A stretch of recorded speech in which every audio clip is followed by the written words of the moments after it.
On April 21st, 2020, in Denison, Texas, John Palmer woke his wife, Katie, up at 7:10 a.m. to go for a walk in their neighborhood before the day started.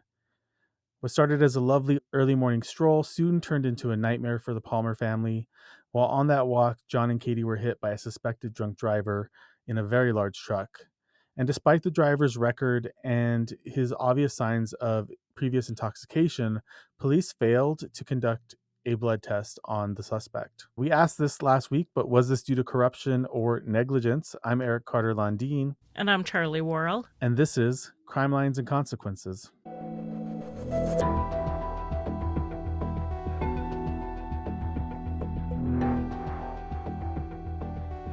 Hey, Charlie. Hey, Eric, how are you? I'm good. Welcome back to another episode. And we've got a special guest today. We do. So we should probably just skip this small talk altogether because we have so many questions for John. We do. All right, I'm going to bring John back on stage here. Okay. Let's see if that worked. There we go. Oh, did we lose John? He's gone now. Yes. Oh, he's back. Again, so professional over here. We've got our stuff together. So John, first of all, thank you for coming on the show. You and I have known each other for a few years now. Your family is very close to my heart. Your case is very close to my heart. Very, very grateful to have you here today. Eric, it's always a pleasure to speak with you. And Charlie, it's great to meet you. Well, today we just wanted to last week or last episode. I say last week, but it was actually last episode. We covered Katie's case. We went through and discussed pretty much the entire case. There's some things we want to talk to you a little bit about, but we didn't want to make you come here and have to relive all of that. So today we wanted to kind of focus on your fight for justice for Katie, some of the advocacy work that you've done, not just for Katie, but for others in Texas and for others in your community. So there's a lot of questions we have. The first one is, can you just give us a quick update on your fight for justice for Katie right now? Where does everything stand? So, where everything stands now, right now, we are still in a civil suit with Corey Foster. That is a very long process, very energy draining process going through civil courts in order to hold Corey Foster accountable, seeing that our district attorney, Brett Smith, would not hold him accountable in a criminal court of law.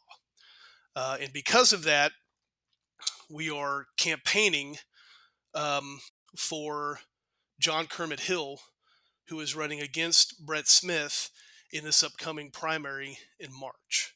I've gotten to know John Kermit Hill over the past year. Um, Solid man, strong morals and ethics, and I believe that he would definitely restore the reputation at the Grayson County District Attorney's Office. He is a man that would promote justice for all, not justice for the select few. That as we stand right now, that's what we're doing. Um, Still active in pursuing bills that we've passed on to the Texas legislature. There was a bill that we had last session, didn't make it through the House in time. House Bill 3264. We had a county judge that we campaigned against last cycle, and we led a grassroots campaign. And very happy to say that the voters of Grayson County voted Bill Majors out of office and voted Bruce Dawsey in office. And we hope the same thing is going to happen again here in the next 6 to 7 weeks with Brett Smith. But House Bill 3264, Bill Majors was our county judge, and 2 months before Katie was killed, he got arrested for, I believe, his fifth DWI. Okay, he had only been previously convicted of one. And one before that, I believe, was dropped down to a PI. So that's public intoxication. He was 3 times over the legal limit. Um, Hit a light pole in a bowling alley slash movie theater where families would congregate, and drove over 2 highways before being apprehended by um, City of Sherman police and state troopers. And Bill got a slap on the wrist because he's part of the good old boy system here in Grayson County, and that's what we've been fighting against. We again led a grassroots effort against Bill, and then I filed a lawsuit against Bill Majors to have him removed from office. Um, there's a local government code 87 that states that if a public official is found to be intoxicated, that's grounds for removal. Not only was Bill intoxicated, but he was found guilty of driving while intoxicated, again, 3.5 times over the legal limit, arrested for fourth or fifth time. We had a judge threw that out because in the local government code, intoxication was not defined. Although Bill was convicted of it, Bill's lawyers argued that and were successful. So what we did is we decided to get a law passed that actually defined intoxication under Chapter 87 and would hold our public officials accountable, especially those that endanger their constituents. So that's something that when the next session convenes, that we're going to be strongly advocating for. You're just a huge inspiration to me. You are to me. You are to me, Eric. Well, just watching you do this, watching you go into the house in Texas, watching you, go out there into your community and talk to the people in your community to get them to change their minds about things or to look at things in a different way. It's just so inspiring, and it's amazing. So I just want to say thank you for that. I know you're not going to want to hear that, but Well, Eric, I appreciate it, and I'm sure you were brought up the same way that I was. Um, if there's something broke, fix it. Fix it. There's nothing that I can do to bring back Katie. There's nothing. If there was, I would have done it 1,000 times over. What we want to do and what we aim to do is to make sure what happened to our family after Katie was killed doesn't happen to another family. And I told Katie's brother this a while back that the justice that we're probably going to get is justice that we'll never see.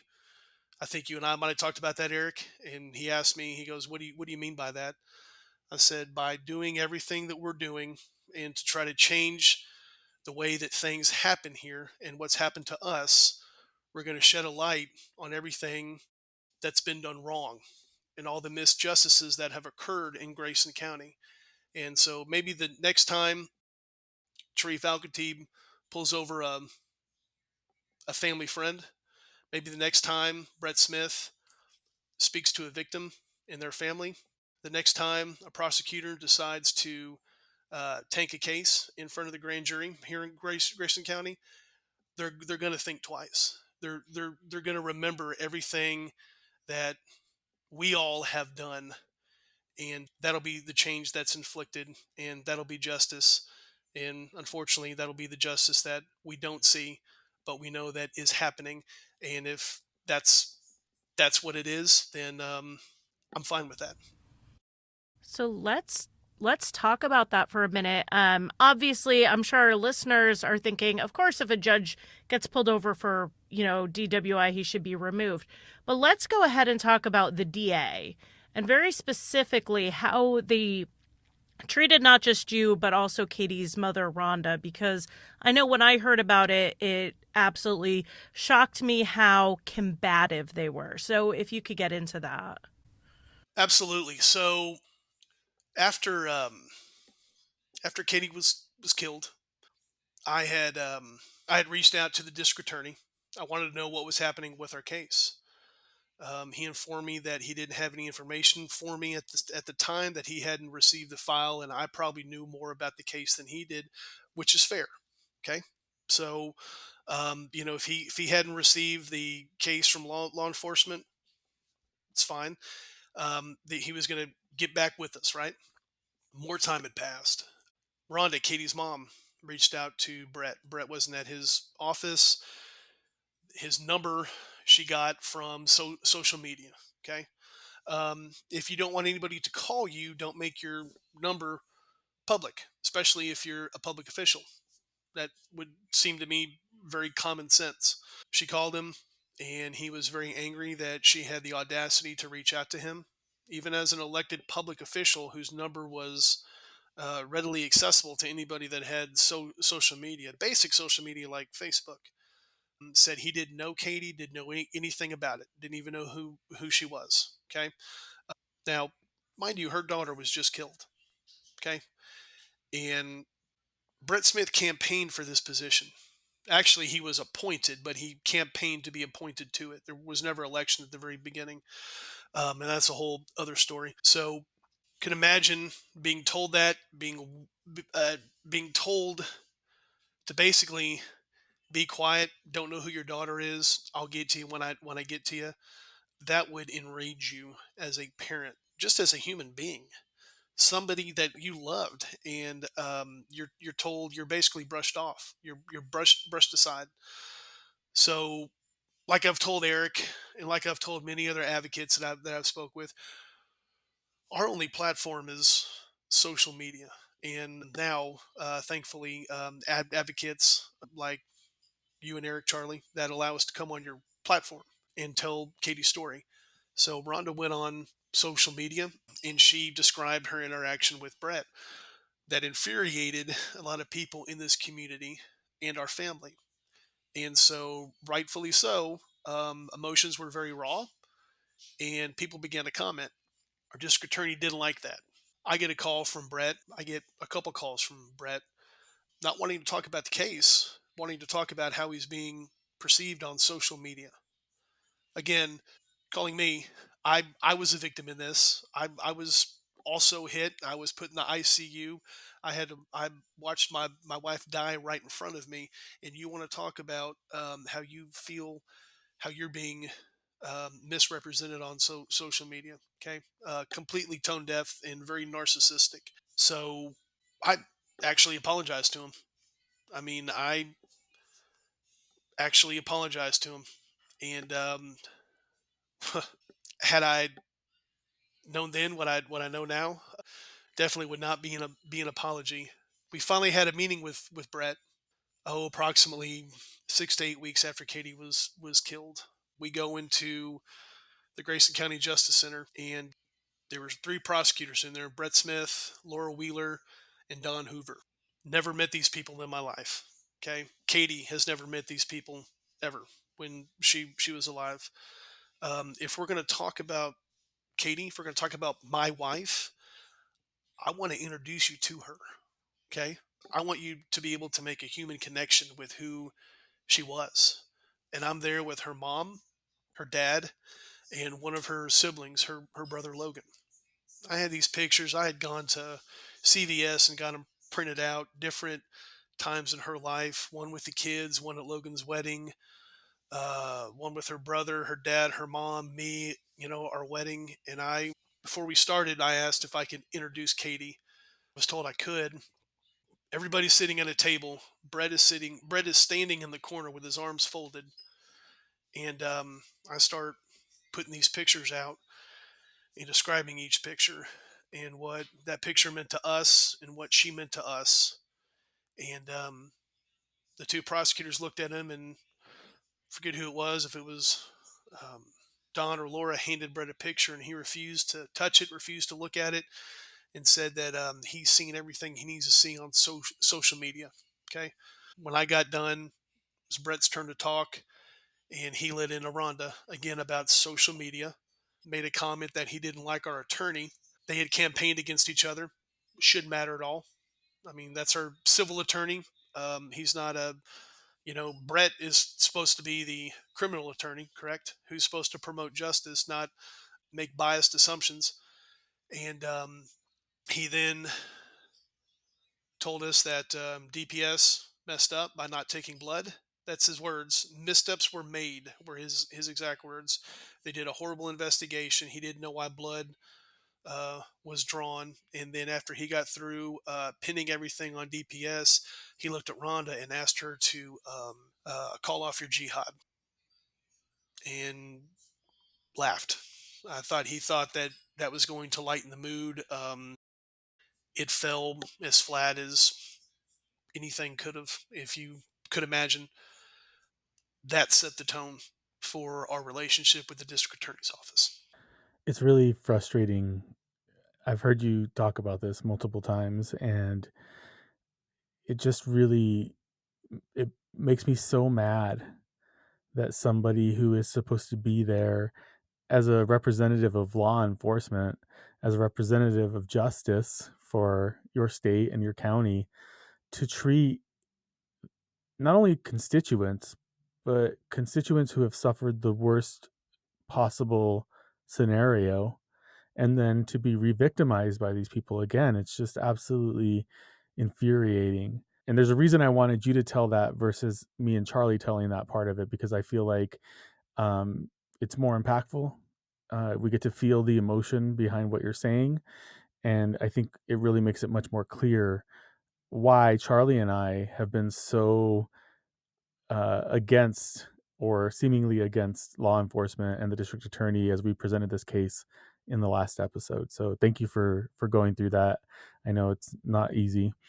I will say I'm so used to in cases we talk about the adversarial court system we have where we have the prosecution and the defense, but in this case the prosecuting attorney is being adversarial towards the victim. I, I'm still speechless. I feel as if the man that's the district attorney for for Grayson County, I don't feel he's ever been questioned. Okay, district attorneys wield a lot of power. All right, a lot of power, and I believe that when a man like Brett Smith is questioned on what he's done, what his decisions are, and what his actions are, I believe that a man of his caliber, a man cut from his cloth, decides to lash out. And that's what we've been facing. We loved Katie fiercely. You know, when I say that she was my soulmate, that's not a word that I would throw around. She meant everything to me, everything to our kids.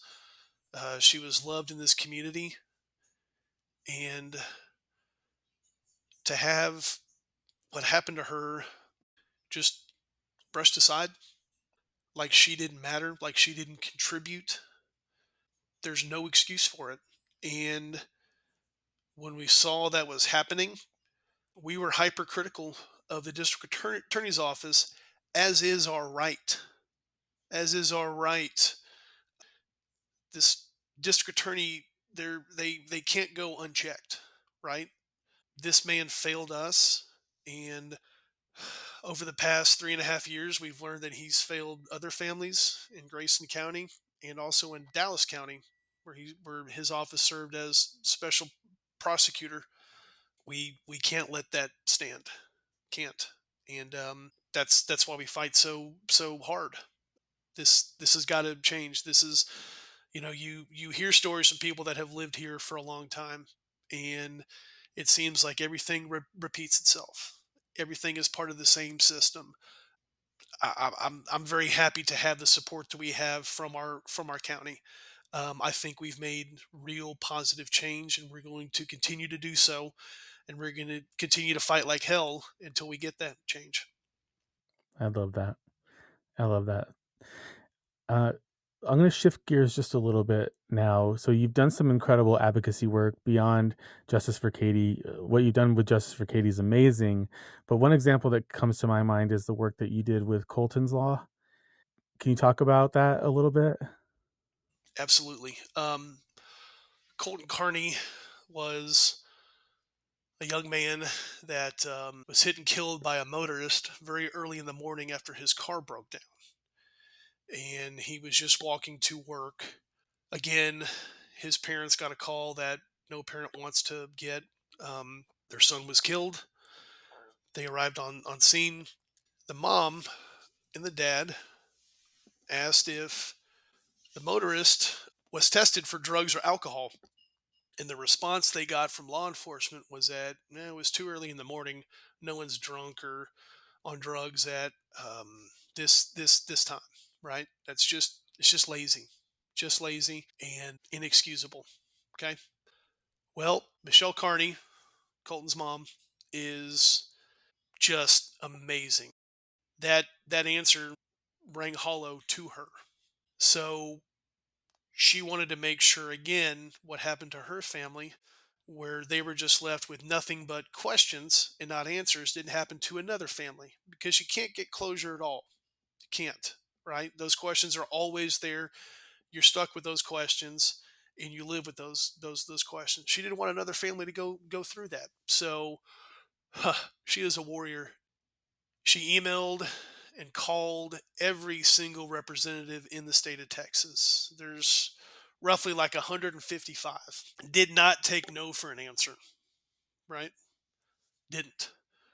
And she got one response back from Representative Terry Meza out of Irving, Texas, who is just, she is an amazing woman and an amazing representative, truly a representative of all people, not just her constituents, representative of everybody, all inclusive, just an amazing person. So they crafted legislation that stated that now the spirit of the law is that any motorist that hits a pedestrian and causes either serious bodily injury or death shall be tested, shall have a blood test to test for drugs or alcohol. We heard about this, and one of Trey Mays's aides had reached out to us and asked if we would be interested in helping get this law passed. And oh, absolutely, absolutely, we jumped on it, joined the Carney family. We made multiple trips to Austin. We rallied uh, the members of the group page, Justice for Katie Palmer, friends, family, everybody, advocates like Eric and everybody else, and asked for help. I think I think I've been to every single representative office twice. Called them 3 or 4 times, emailed them five or six times, testified in front of a House subcommittee. We weren't going to be told no, and everything just happened to line up, right? I mean, like our bill got read for the third time 3 minutes before midnight, before they were going to shut the bills off. So everything lined up perfectly, and we got support from our state representative and from our state senator. Got passed through, and that's now law. That's such an awesome example of advocacy in action, of taking something that's tragic that happens to you and turning it into a purpose, into making it better for others. And you and Michelle both, it's just awesome job. Awesome job.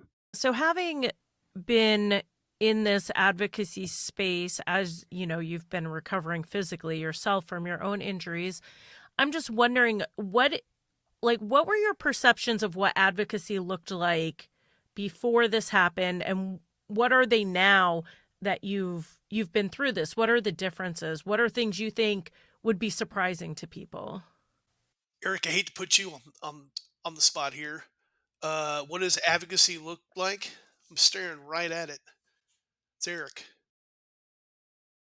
Being able to meet people like Eric, who are very, very kind, who open up their platforms, who open up themselves. When Eric reached out, and it was through Iris, Eric, and I believe Iris got in touch with you. She had called me, and I'm going to be honest. I had no clue what a podcast was before any of this. I did not know. I mean, I did not know. And she said, yeah, there's this guy out in New Mexico that has this podcast, and he'd like to speak with you. And I said, okay. She goes, well, Eric, if you remember, it was a Facebook Live, and my gosh, I remember being so nervous, like going, oh man. And it was maybe 4 months, 4 months after all this had happened. I talked with you before, and you were calm, and you put me at ease, and we had a conversation, and you allowed me to get Katie's story out, which was so fresh, so raw, so hard to do. Um, but you were there, and I needed you, man. I did, and we got through that, and then we talked after, and still remember the emotions that came out. You were there for me, and you've been there for me since, and for our family since. That's what true advocacy is. You allowed me to tell a story, and you've been there, and you've always been there, and you're just an amazing person. And through everything you're going through and everything that you continue to go through, you're there for others. And to be honest with you, didn't really know what advocacy was before this, but I know what it is now. And that's because of people like you. And so I'll say this till the day I die. You mean a lot to us. You're an amazing person, and I'm honored to call you a friend. And you are what advocacy is. Okay, I promise I did not pay John to say that. I was going to say, wow, Eric, this really turned towards you. Eric has worked as an advocate, of course, on his own case and has taken the everything he's learned and everything that I think Eric needed when he first started telling his story. He knows what you need. And so he can turn that around, which gives him such a unique perspective working in true crime Thank you podcasting. both. John, I just want to echo all that back to you though. Like honestly, um, you're always there for me, and you've been a huge inspiration to me when things get tough. And we were just talking the other day because things had gotten tough. So I do appreciate your kind words, um, and I'm gonna try not to cry. Hey, I'm gonna let you know that I'll always be here. Always. Okay? Always. Likewise, sir. Likewise. Okay, let's take this focus off of me because this is not the Eric episode. Eric only cries on Patreon episodes. That's right. I only cry when I'm getting paid. When I'm getting paid. That's right. uh, so we alluded to this, John, in our episode that just came out. Um, but can you share some of the connections that Corey Foster has with the Al Khatib family and others? Just we didn't go into that really, so I kind of wanted to hear it from you. So there is a triangle. Okay? You've got Corey Foster, who we found pictures of on social media, where the families had gotten together at a Halloween party months before Katie was killed. Sharif Al Khatib's wife is basically just about sitting in Corey Foster's lap. The wives used to work together. They got together hours before that party, got their makeup done, had a great time. They're photographed at this party numerous times, and then again at a Christmas party at another house. Okay. Um, Corey Foster and Brett Smith. Brett Smith represented that family in a previous DWI. So Brett served as the Foster family attorney before becoming DA. And then also you've got um, Brett Smith and Sharif Al Khatib, who are related by marriage. So there's your triangle there. Not once were we told by Brett Smith that he had represented the Foster family and that he was their family attorney during a DWI. We were not made aware of the relationship between Brett Smith and Tarif Al Khatib, and nor did Al Khatib say that he had any kind of connection with Corey Foster. He should have recused himself. He should have had another officer take charge of that case. Brett Smith should not have been involved anything to do with Corey Foster, and none of this happened. I know we heard on the body cam footage, Tarif Al Khatib actually kind of downplaying. Oh yeah, I know of the guy. His wife worked with my wife. And then later on, he kind of accidentally gives away how well, oh, there's his house over there. Oh, he was going to buy the country club. Oh, he's this and that. And as you listen to it, you think, wait a second. Sounds like you know a little bit more about this guy than you're saying. The body camera footage that was given to us, about 18 months after, was not originally released to us. Again, I've probably filed 30 or 40 Freedom of Information Acts with the DA's office. The body camera footage, when everybody left, Tarif actually says, when I walked up and saw it was him, I was like, oh, he's probably drunk. He knew exactly who he was. He knew exactly who Corey Foster was. Knew his backstory. Knew everything. Just gave him a pass. Gave him a pass. And there is no excuse for that at all. None. None. Instead of taking him to the hospital for a blood test, which should have been done, again, he blew a .06 50 minutes after he killed Katie.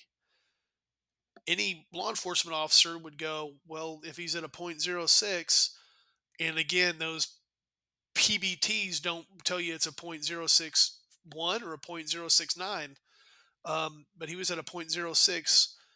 What was he 50 minutes before? And take alcohol out of it, okay? Um, as far as being a .08 or not, he crossed the roadway. He hit two people.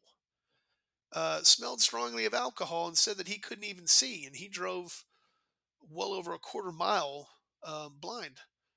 And in fact, another officer even asked if are we going to get blood, and Tree said no. All this is from last night, making excuses for him. No excuse.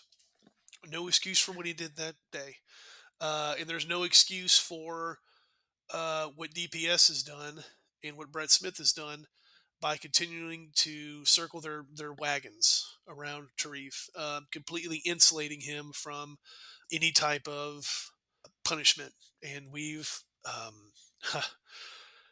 have I've submitted a formal complaint against Tarif, and I actually had a meeting. The chief of the Texas Highway Patrol drove up to North Texas to meet with me and my family about this, and they wouldn't admit any guilt. Again, we just want Tarif Al Khatib held accountable for what he didn't do. We're not trying to hold DPS accountable for what Tarif did. We want DPS to hold Tarif accountable, and they've just proven that that's not going to happen. So there's been a failure from not only from the bottom up, but from the top down. And still to this day, do not hold that against all officers. I am not against law enforcement at all. I am against law enforcement that does not act in accordance with the values of the badge that they wear. Officers like Tarif Al Khatib should not be allowed to, should not be allowed the honor to wear that badge. And I'll continue to fight on that front as well. Just the amount of nepotism and seeming corruption in this case is frustrating, and I'm glad that you were here to clarify some of these points for us because we really didn't go that far in depth, and so I feel like we could have come across like we were bashing the cops and the prosecutors in this case.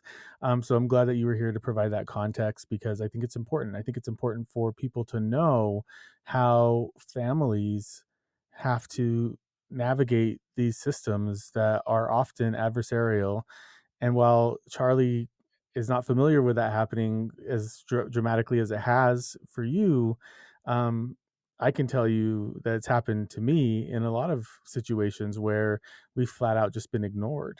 So I understand. I think that is the experience of a lot of families that are going through and I call it a legal system. I don't call it the justice system, because it is a legal system. And I think it's important for listeners of true crime and for people who are interested in this to understand that, like, when we're fighting for justice, we are not just fighting for ourselves. We're fighting for everybody else who didn't have the opportunity or the strength to stand up and say, no, this is wrong. I would just like to say that it's okay to disagree. It is okay to stand up. It is okay to let your voice be heard. Power unchecked leads to corruption. And I believe that's exactly what we have here in Grayson County. By standing up, by our family standing up, voicing our disdain for what's happened, I hope that allows others to feel like they have a voice also. And again, just like I said before, Eric and Charlie, if something's broke, fix it. It seems like you have a lot of angles at which you're working to fix things. One is obviously trying to change the law so certain things can't happen again. But then also you have, wanting to hold individuals responsible, with your civil lawsuit, trying to get DPS to hold Al Khatib responsible. And then, of course, we come to the Grayson County DA. He is currently up for election, correct? So, do you want to, for any of our listeners who happen to be in your voting area, is there anything you'd like to share about his opponent, John Kermit Hill, that you think would be helpful when people are making their decisions on who to vote for? Absolutely. Again, like I stated before, Kermit Hill has 38 years of experience, strong morals, strong ethics. He is a man of conviction. He is a man of purpose. Unlike our current district attorney, he believes in justice for all, not just for some. I would encourage anybody and everybody to go to his. He's got a Facebook group page, John Kermit Hill for Grayson County District Attorney. Like it, follow it, share it. If you have any questions for John Kermit Hill, he is an open book. Please ask him. He is a candidate that is definitely going to be for the people and very approachable. Again, please get in contact with him. Please ask him any questions. This is a very important election. Very important election. This decides who our district attorney is for the next 4 years. Okay. Um, and I want to live in a county where I know justice is going to be promoted. There have been far too many victims here in Grayson County. It's got to stop. Again, I can go on and on and on. There's, um, Casey Robinson, Ruben Ramirez, Blake McCoy, the victims of Ricky Rush in Dallas, all people that bread has failed. And there are countless others here in Grayson County that, either don't have the ability or don't want to step up and speak out for fear of retribution. That shouldn't be the system that we are afforded by our local government, right? This system should represent everybody. And when we get a leader like John Kermit Hill in office, I believe all that's going to change. And I will advocate for that to the best of my ability until March 5th. And I really hope and pray that Grayson County makes the same decision they made last election cycle when they voted out our former county judge, Bill Majors, and elected Bruce Dawsey as county judge. I feel like that's going to happen again here in Grayson County, that Brett Smith is going to be voted out, and we're going to elicit change again, and we're going to have John Kermit Hill as district attorney. And I believe you when you say that. Absolutely. I do. So, can you tell us more about the Katie Palmer project, like how it got started and what they do? Man, that is that is amazing. So I went to school with Dustin Bortsfield. We both played football together, and we graduated, and hadn't talked to him in, oh man, 20 years. And he found out what happened to Katie, and he reached out to me and said that he is a deputy fire marshal in Grapevine, and he said, in my free time, when I'm not saving lives, right, and putting out fires, I put up Christmas lights, and he said, it was getting towards that time of the year, so it had been 6 months or so. He said, I'd like to do that for you and your family, and I thought it was a very kind gesture. And that's the last thing I had on my mind were Christmas lights, right? And so, man, I said, man, I'd really appreciate that. I'm sure the kids would love it. I don't know if it was a day or 2 days or 3 days passed, and he called me up and he goes, man, I've been thinking about this nonstop. He goes, I really want to do this for other families as well, but I want to do it in Katie's name. She seemed like she was such a bright light. I want to spread her light. I want to spread cheer to other families that have endured a hardship or a loss. Didn't have to think about that. I thought, man, that's amazing. I was honored. Family was honored, and Dustin just went with it and ran.